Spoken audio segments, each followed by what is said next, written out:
Games come and go, but some icons live forever. These are the characters that we grew up with, but their designs changed with the times and technology. Let's take a look at 5 of the biggest evolutions of our favorite characters, starting with an RPG classic. Cloud Strife, Final Fantasy VII to Final Fantasy VII Remake. The iconic Cloud Strife from Final Fantasy VII will be making his return soon in the remake. However, the process behind his iconic look is interesting. The spiky hair was meant as a contrast to antagonist Sephiroth, but also to keep the polygon count low. Final Fantasy VII Advent Children, and by extension Crisis Core, saw Cloud have a realistic design for the first time, with defined hair and facial features. Numerous models were used to capture different expressions, and Cloud's general attire combined elements of his old outfit with a darker, more contemporary look. The overall aim was to showcase how much time had passed in the world and how the guilt of losing Aerith weighed down on him. In Final Fantasy VII Remake, Cloud once again sports a more realistic look in keeping with the game's high-fidelity approach. His hair and facial expressions are more defined. The overall outfit has a darker look in keeping with Advent Children, and several elements like the waistband, baggy pants, and boots are toned down to look more proportionally accurate. Regardless, this is Cloud Strife through and through. Doom Marine or Slayer, Doom 1 to Doom Eternal. Though mostly represented as the guy mowing down demon hordes, the Doom Marine or Doom Guy had a distinctive design. A helmet covering his entire face save for a visor over his eyes, chest armor with short sleeves, and the signature green shade adorned the entire set. It was iconic and meant to represent the Marine as a human facing overwhelming odds. Doom 2 didn't make any major changes to this character. The older games emphasized sprites over full 3D models, and this was reflected in whatever we saw of Doom Guy. In Doom 3, however, the human aspect of the Marine was emphasized more, showcasing his face fully. The clothing is more distinct from the armor. He now wears a separate t-shirt below the same. The ab window below the chest plate is covered up, and the pauldrons are more accentuated. All of this to reinforce the Marine being prepared but not overwhelmingly powerful, perfect for the game's survival horror approach. The Marine was packing an estimated 4,400 to 5,000 polygons, and id Tech 4 allowed for real-time light computation, megatextures, and shadow volumes to bring the world to life in a creepier way. With Doom in 2016, id Software made significant changes to the protagonist. Known as the Doomslayer now, he had full body armor and more plating, weathered textures, darker shades of green, and a significantly taller build. It fit well with the Slayer's motif of being an unstoppable badass that could shred entire armies of demons. The game was developed on id Tech 6, which sported physically based rendering, SMAA and TSSAA anti-aliasing, bokeh depth of field, and HDR, among many other features, with the aesthetic feeling more heavy metal and visceral than previous titles. Ample amounts of gore and hellish landscapes basically never looked better. Doom Eternal takes the same design, bulks up the Slayer further, and adds new weapons like the shoulder-mounted cannon and arm blade. There's also a return to the classic short sleeves worn by previous Marines. Jill Valentine, Resident Evil to Resident Evil 3 Remake. An abject professional at heart and in stature, Jill Valentine was designed by director Shinji Mikami and designer Isao Oishi as the antithesis to overly sexualized characters. Sporting tactical boots, gloves, and a beret, Jill is as nonsense as they come. It's interesting to note that her outfit in Resident Evil 3 received some criticism at the time for going against Mikami's initial philosophy. In the HD remake of Resident Evil 1, Jill's likeness was based on actor-model Julia Voth.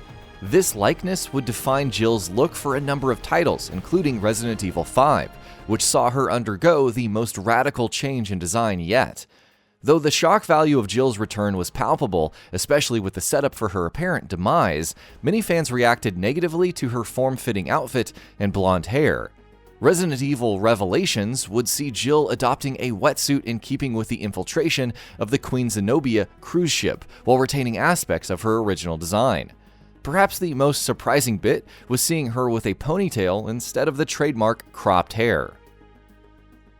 In the upcoming Resident Evil 3 remake, Jill's design has once again changed. model Sasha Zatova provides her likeness, offering a harsher touch to Jill's expressions.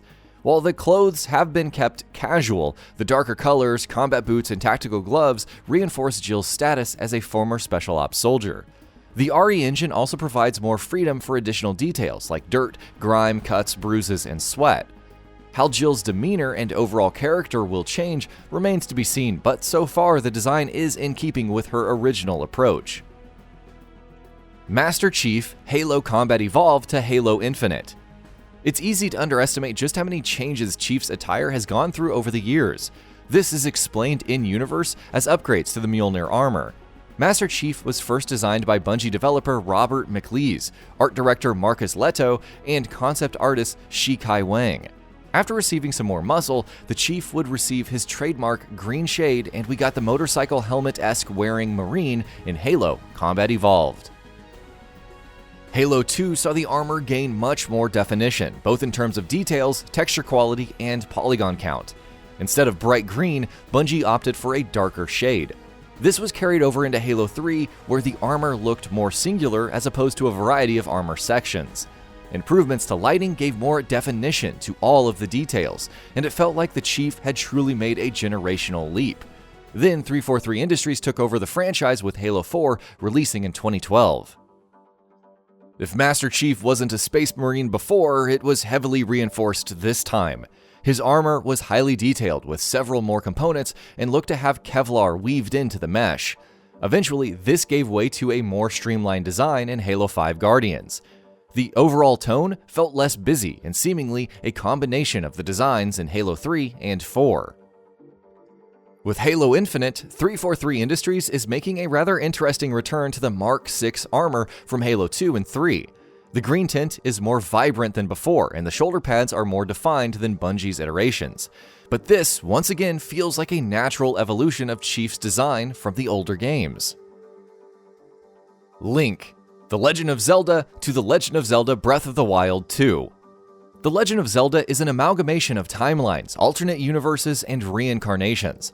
However, throughout it all, the hero Link has always maintained his signature blonde hair and green tunic. Designed by Shigeru Miyamoto, Link started out as a simple sprite in a top-down perspective. He gained more detail and color in Zelda 2: The Adventure of Link, mostly due to the game's side-scrolling nature. But The Legend of Zelda: A Link to the Past returned to the top-down perspective with a much more defined sprite with more colors. From there, Link would see a number of design changes depending on the game.